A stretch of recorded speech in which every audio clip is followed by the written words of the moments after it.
Assalamu Walaikum. Hello friends, how are you? Welcome back to my another video.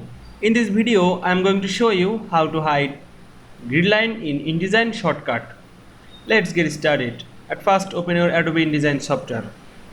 Now, I am hide gridline in InDesign shortcut. You can hide gridline shortcut two way. Now, firstly, the first way is press Ctrl W on your keyboard, and you can see our page gridline is hide.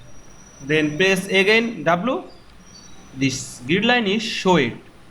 Now, in this, the first way, the hide gridline in shortcut. Now, say second way in shortcut. Then press Ctrl and press Ctrl plus semicolon on your keyboard, and you can see the gridline are hide.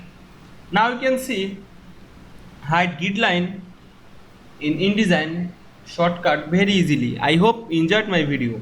Please like, comment, share and subscribe my channel. Thanks for watching.